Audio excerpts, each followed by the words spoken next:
Som. Boa noite, igreja. Boa noite aos que estão presentes. Boa noite aos que estão ausentes, mas estão nas suas casas, nos prestigiando. Graça e paz da parte do Senhor Salvador Jesus Cristo esteja sobre a sua vida. Amém? É muito bom estarmos aqui na casa do Senhor. O Senhor tem uma palavra para ministrar no nosso coração. E eu gostaria de convidar você a abrir sua Bíblia no livro de Daniel. É um livro depois daquele que a Cíntia leu, Ezequiel. Daniel, capítulo 5. Eu quero te incentivar a ler o livro de Daniel e o livro de Apocalipse. Você sabia que Apocalipse é o livro do Apocalipse no Novo Testamento? E Daniel seria o livro de Apocalipse, mas no Velho Testamento. Daniel e Apocalipse são os únicos livros na Bíblia que fazem menção de uma bênção específica para quem ler, para quem estudar as profecias que estão contidas nele. Apocalipse vai até ampliar, vai trazer até uma maldição para quem aumentar alguma parte daquela profecia. Por que que Deus fez isso? Porque geralmente as pessoas têm um pouco de medo de ler profecias. Alguns têm medo, alguns não entendem, mas Deus colocou essa bênção. Então eu quero te incentivar. Começa a ler devagarinho, pede para o Espírito Santo te mostrar, porque nós estamos precisando saber das profecias, viu? Tá chegando o tempo de muito cumprimento de profecia. E lá em Daniel 5, eu vou só resumir o versículo 22 para vocês. Na minha versão está assim: Tu, porém, seu filho Beltsazar, não humilhaste o teu coração, ainda que soubeste de tudo isso. E eu vou falar para vocês o que está acontecendo. Dizem os historiadores que isso que vai ser falado hoje à noite aconteceu no dia 5 de outubro do ano 539 a.C. Não há consenso sobre essa data, mas é só para a gente entender quantos anos antes de Jesus vir à Terra. E nesse período, quem reinava absoluto sobre todos era o Império da Babilônia. Porém, neste exato dia, já fazia algum tempo, um outro império estava ao redor de toda a cidade. Babilônia tinha muros altíssimos. Ela era considerada inexpugnável, quer dizer, era impossível algum inimigo entrar. Mas nesta época, nesta data que estamos falando, o próximo império que iria dominar o mundo, que seria os medos e os persas, estavam ao redor dessa cidade. E naquele momento, o imperador babilônico se chamava Beltsazar.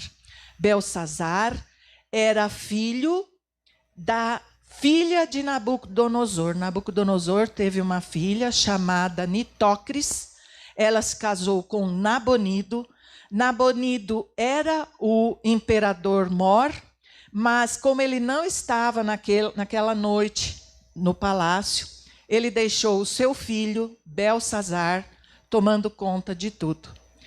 E eles estavam muito confiantes. Beltsazar achava que a cidade era impossível de ser penetrada, que nenhum inimigo ia conseguir, porque eles tinham suprimentos, mas os medos e os persas, através de Ciro e de Dario, estavam lá acampados. E Beltsazar fez uma festa naquela noite para 1000 dos seus homens. E falou que eles podiam levar as esposas e as concubinas. E estavam naquela festa. E após beber muito vinho, Belsazar pensou: vocês lembram, na época do meu avô, que ele tinha falado de um Deus dos judeus, que era o único Deus na face da terra? Não era, não, porque se ele fosse Deus, ele não teria perdido a guerra para nós. E os seus homens levantavam os cálices e brindavam: é isso mesmo.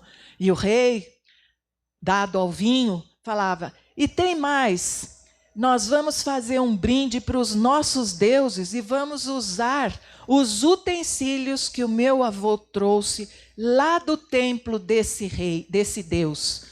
E os homens gritavam, e aí mandou que trouxessem parte dos utensílios que Nabucodonosor realmente saqueou o templo lá em Jerusalém.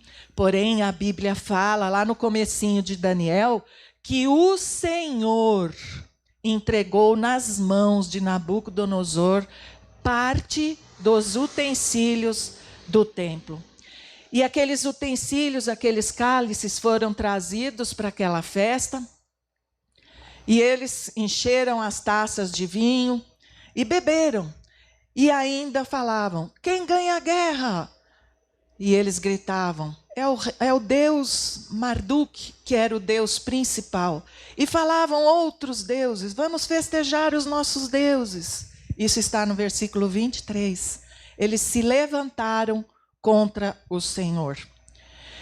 E estando nesse auge, nessa festa, sem se preocupar com o inimigo que estava lá fora, e isso é uma coisa que nós podemos pensar como isso tem a ver com a nossa vida hoje.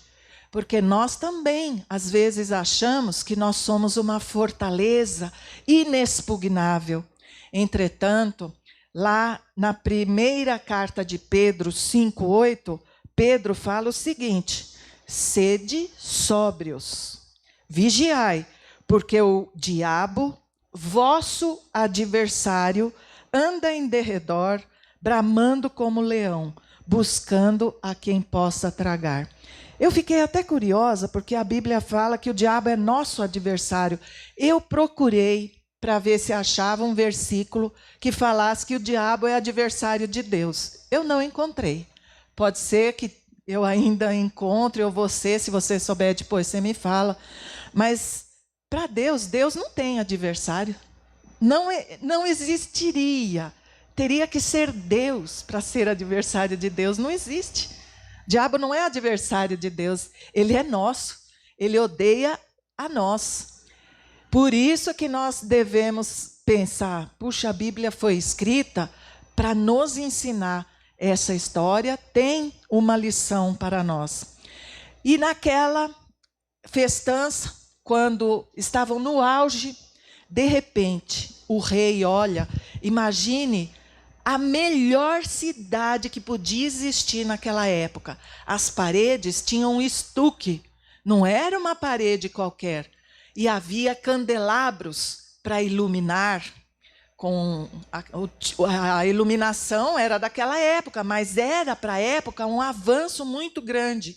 E, de repente, partes de uma mão humana apareceram na parede, na parte mais iluminada, onde havia um candelabro. E o dedo começou a escrever. E o rei começou a olhar aquilo, e foi um susto muito grande. De tudo que eu já li na Bíblia, a pessoa mais assustada foi esse Belsazar. Eu acho que ele tinha medo de fantasma. E quando ele viu aquela parte da mão escrevendo, ele ficou paralisado. Depois você leia na sua casa, você vai ver o que aconteceu com o físico dele, o pavor que ele teve. E aquela mão escreveu um tipo de escritura, e imediatamente ele já mandou que chamassem os magos, os adivinhadores, os astrólogos, os caldeus, para que lessem, porque ele não estava nem entendendo o que estava escrito. e mandou aquela gente toda entrar no palácio, naquela sala do banquete, e aquela gente olhava e ele ainda prometeu: quem ler e interpretar o que está escrito nessa parede vai ganhar de mim uma roupa púrpura, caríssima, vermelha, um colar de ouro, e vai ser o terceiro a mandar aqui nesse reino, porque primeiro era o Nabonido, o pai dele, depois ele, e ele ia constituir depois dele essa honra para a pessoa que lesse aquela escritura. E é claro, os magos entraram querendo muito esse posto, e eles liam, e eles não tinham condição sequer de enganar o rei. Que eles poderiam inventar alguma coisa, mas eles não conseguiam sequer ler o que estava escrito. Imagina uma letra de um médico que escreve ruim. Foi que essa mão escreveu. Aí, a mãe dele, a rainha mãe, que não estava na festa, ela fica sabendo do que está acontecendo lá, entra na sala do banquete e fala para ele: olha, nos tempos do teu... A Bíblia fala, na maioria das versões, o teu pai, mas quer dizer o teu antepassado. Nabucodonosor era avô dele. O teu avô Nabucodonosor também aconteceu com ele. Ele precisou, certa vez, que um homem decifrasse um enigma, e ele chamou Daniel. E esse Daniel ainda vive no teu reino. Manda chamar ele imediatamente, e ele tem o espírito dos deuses, o espírito de entendimento, da sabedoria. Ele sabe mais do que todo mundo, e ele vai saber ler a escrita. E Belsazar mandou que chamassem a Daniel imediatamente. Daniel, eu presumo que Daniel já sabia que aquele ia ser o último dia, porque todo mundo na cidade sabia que os medos e os persas estavam cercando a cidade já há algum tempo. E Daniel, ele entra na sala, o rei conversa com ele, até humilde, falando: é você aquele Daniel dos judeus que ajudou o meu avô? Pois olha, os magos do meu reino não conseguiram decifrar nem ler o que está escrito, mas você, eu ouvi grandes coisas a seu respeito. Se você me fizer saber o que está escrito e qual a sua interpretação, eu vou te dar uma capa vermelha, eu vou te dar um colar de ouro, e você vai ser o terceiro aqui no reino. A resposta de Daniel foi: pode ficar com os teus presentes, pode dar para outra pessoa. Eu não preciso desses presentes. Eu acho que ele já sabia o que ia acontecer naquela noite. Ser servo de Deus faz toda a diferença. Ser de Deus faz toda a diferença, ainda que seja numa noite em que vai haver uma invasão. Isso é para nós pensarmos muito. E Daniel olha para aquela escrita. Irmãos, a sabedoria que Deus deu para Daniel era muito grande, porque ele conseguiu entender. Ele viu que a palavra mene estava escrito 2 vezes, mene, mene. Então ele já conseguiu entender o que estava escrito. Aí tinha uma outra palavra, tekel, e depois parsim. E ele conversa com o rei, e ele não fica assim, para baixo não, ele fala com autoridade. Ele começa explicando o seguinte: rei, o teu avô Nabucodonosor, certa vez, teve um sonho. Ele viu uma grande árvore que crescia e alcançava o céu. E essa árvore servia para dar alimento para toda a terra. Não havia nada maior na terra do que essa árvore. Até que um mensageiro de Deus veio e deu ordem: cortai a árvore, passou de ti o teu reino. Sabe por que a voz veio do céu? Porque Nabucodonosor, que já sabia da interpretação desse sonho. Ele olha para aquela cidade e ele fala: que cidade maravilhosa, tudo feito por mim, tudo meu. Eu sou o maioral desta cidade. Foi nesta hora que veio o mensageiro de Deus e falou: o teu reino foi cortado. E Nabucodonosor teve o coração e a mente alterados. De homem, ele passou a ter coração e mente de animal. E ele, por 7 tempos, viveu como um boi. Ele comia grama. Ele ficou debaixo do orvalho. Ele virou um animal. Porque esse mensageiro falou: até que você aprenda, você vai ficar 7 tempos, até que você aprenda que Deus, o Altíssimo, é quem comanda todos os reinos desta terra. Enquanto você não despertar para essa verdade, você vai ficar ali.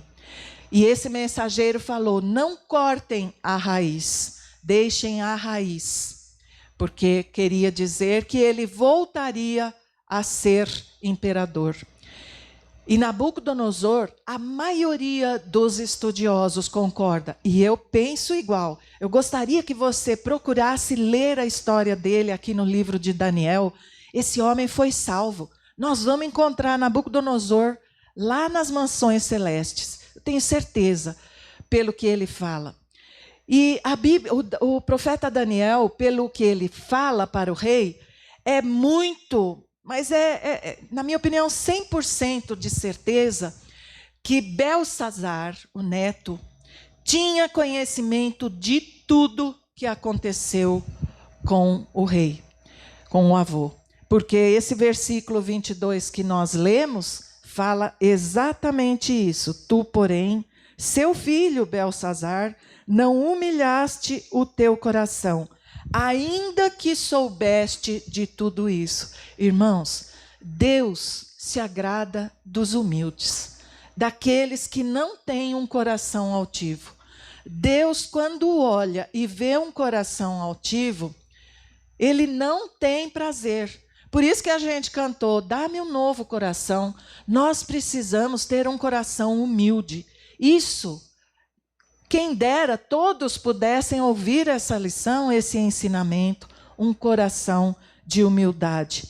E Daniel, mesmo lendo, ele vai falar a interpretação. Como você soube do seu avô, soube de tudo, que ele falou quem era o Deus verdadeiro, mas você não deu glória a Deus. Pelo contrário, você desafiou Deus. Lá no versículo 23 está lá. Você não deu glória a Deus. Então agora, essa mão foi mandada por Deus para trazer um veredito para você. E Mene, na língua aramaica, ela tem 2 sentidos. Se colocar Mene sozinho, ela tem um sentido de moeda. É como se fosse mina. Lembra que mina era um dinheiro? É como se fosse a palavra número. Tem esses significados. Então, Daniel viu mais ou menos isso. Mene, mene. Número, número. Você ia saber dar uma interpretação? Porque ele falou, ó, número, número. Você pode ver lá nos versículos 24, que ele vai começar a falar, 25. Mene, mene, tekel e parsim. Esta é a interpretação. Mene, quer dizer, número, número. Contou Deus o teu reino e deu cabo dele. Quer dizer, deu fim. Tekel. Tekel é uma palavra que quer dizer divisão. E Daniel, pelo Espírito Santo, falou: pesado foste na balança e foste achado em falta. Daniel tinha como decifrar um código, esse código profético. Aí versículo 28 vai falar Pérez, que é o plural da palavra parsim. Ele já nem usou a palavra parsim, ele já passou para o plural. Dividido foi o teu reino e dado aos medos e aos persas. Gente, os medos e os persas estavam lá fora. E Daniel está falando, foi dividido e foi dado aos medos e aos persas. E Daniel, tendo falado isso, Belsazar nem quis saber se aquilo era verdade ou não. Já mandou que se cumprisse aquilo que ele prometera. Irmãos, quero te falar uma coisa.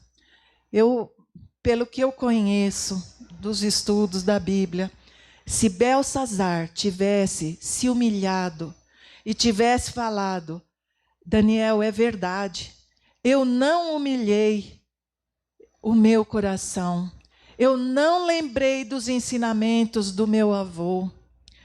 Se Deus puder me perdoar, eu peço perdão. Se ele tivesse tido essa postura, Deus mudaria a história.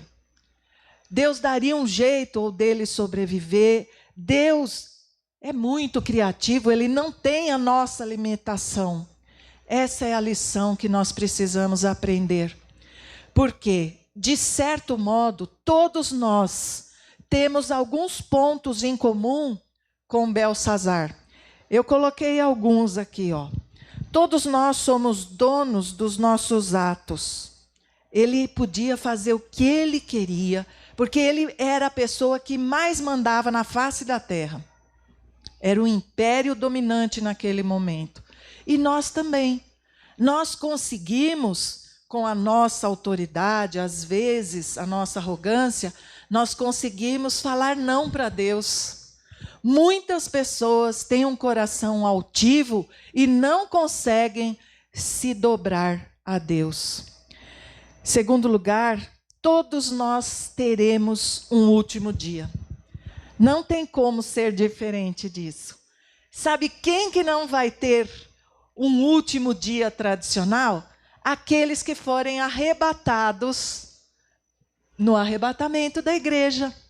Para esses daí, aquela palavra de Hebreus 9:27, que há uma só morte vindo depois do juízo, para aqueles que forem arrebatados, nós não vamos ver a morte. Eu estou falando nós porque eu acredito que é a nossa geração que verá o arrebatamento.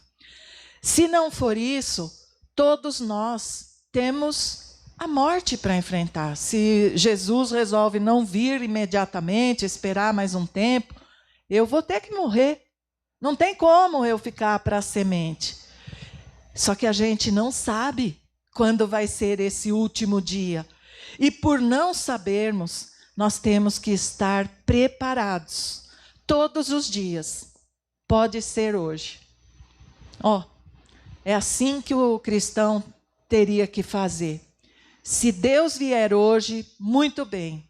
Se Deus me levar hoje, está bem também. Uma outra coisa, todos nós temos um inimigo. E ele é feroz contra nós. Se nós acharmos que ele é fracote, nós estamos subestimando ele. Mas nós somos mais do que vencedores por aquele que nos amou. Nós não devemos ter medo de Satanás, sabia? Que quem tem que ter medo de nós é ele. Ele que tem que olhar para nós e assustar com a nossa autoridade que o Senhor Jesus nos deu. Todos nós temos antecedentes de uma audição. O que quer dizer? Todos nós, ou na nossa família, ou já ouvimos alguém, nós já ouvimos de Deus. Não tem, acho que ninguém, ou pouquíssima gente na face da terra que não ouviu sobre Deus e sobre o seu Filho Jesus Cristo. Talvez algumas tribos, algumas cidades muçulmanas muito longínquas, talvez. Mas todos nós não vamos ter como falar para Deus, eu não ouvi falar de Deus. Não vai ter, não tem como. Em quinto lugar, todos nós vamos receber um veredito de Deus. Uns para a vida eterna e outros para a perdição. Assim como Belsazar ouviu aquele veredito, para ele ainda haveria uma chance.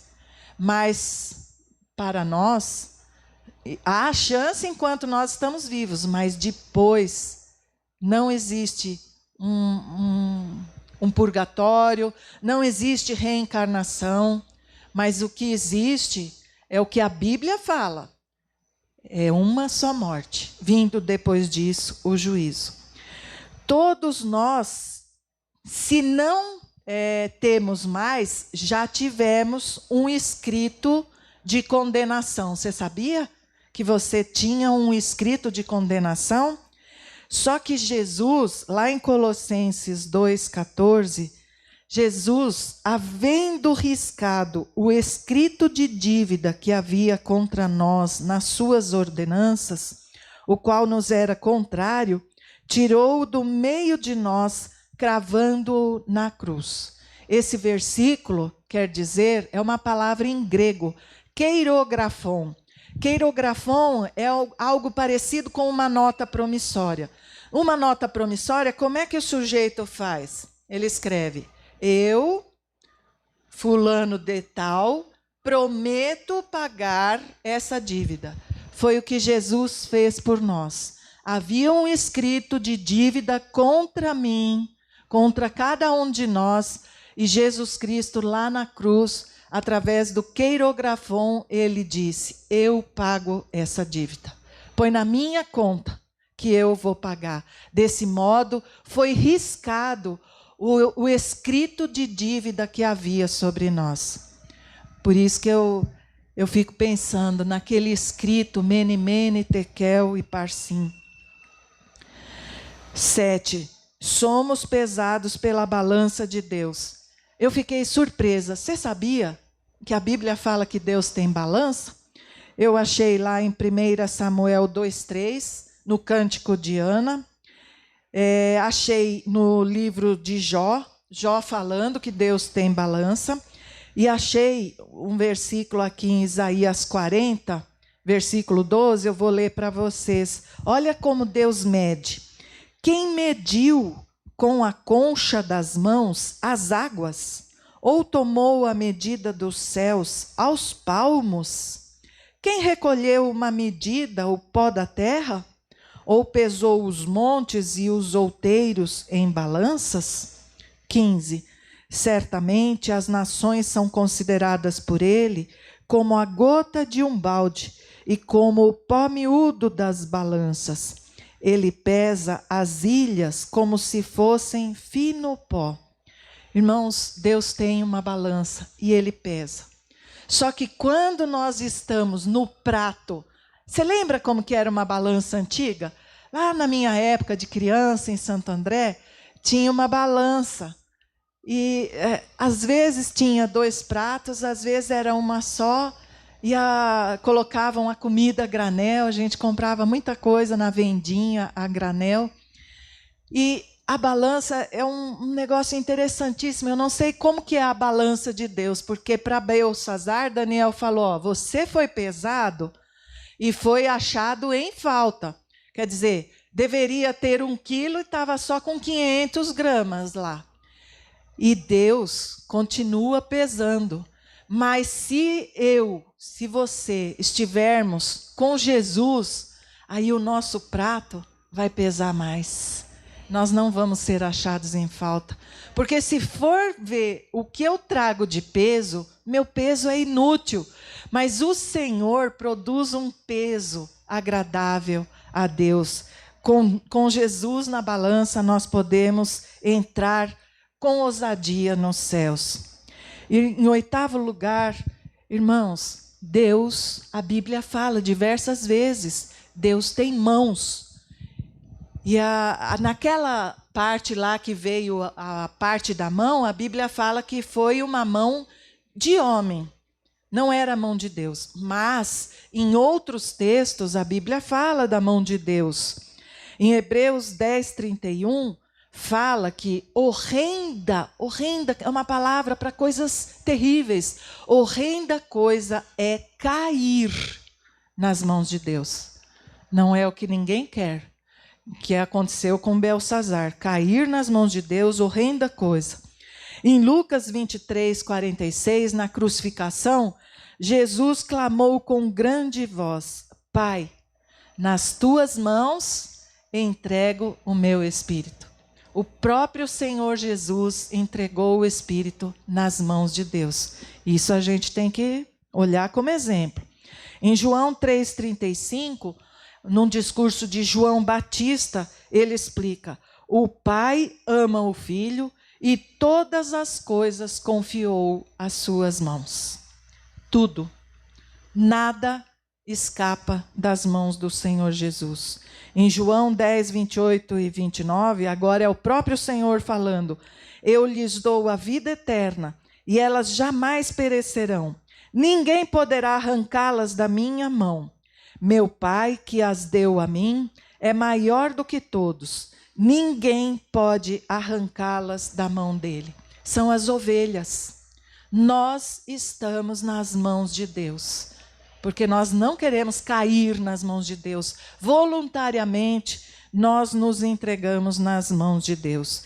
E Daniel, na parte B do versículo 23, vai falar: mas a Deus, em cuja mão está a tua vida e todos os teus caminhos, a ele não glorificaste. Essa palavra, eu desejo que não seja para ninguém, nem daqueles que nos assistem, que nos assistirão, nem dos que estão aqui. Porque a Bíblia fala em Hebreus 4,13, e não há criatura alguma encoberta diante dele.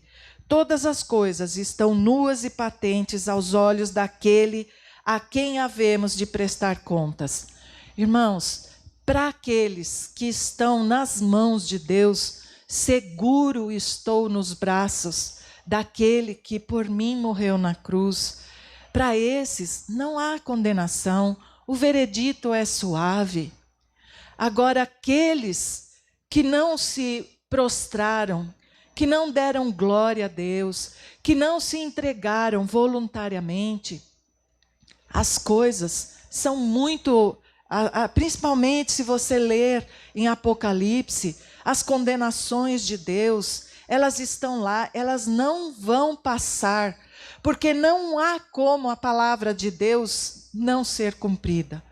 Por isso, aquilo que a Cíntia falou no começo, nós precisamos pregar o Evangelho. O que você puder, hoje em dia, através da mídia, de WhatsApp, através de coisas boas, repasse para as pessoas, pregue o Evangelho do seu jeito, fale o quanto você puder, com palavras simples. Você não precisa, eu tenho que ser como Daniel. Não, Deus usa a simplicidade. Nós temos que pregar. E nós não podemos sair das mãos de Deus. O domínio das mãos de Deus tem que ser aquele domínio a quem queremos pertencer. Nunca com coração altivo, sempre meditando o quão bom é estar nas mãos de Deus. Eu quero te convidar para ficar em pé, nós vamos fazer uma oração. Se você já está nas mãos de Deus, fala isso para Deus. Conta para Ele. Se você sente alguma dúvida de não estar, esse é o momento. Pai querido, nós queremos, Senhor, te agradecer pela tua palavra. Queremos, Senhor, que o Senhor veja o nosso coração. Se há alguma altivez no nosso coração, derruba, Senhor. Limpa nosso coração.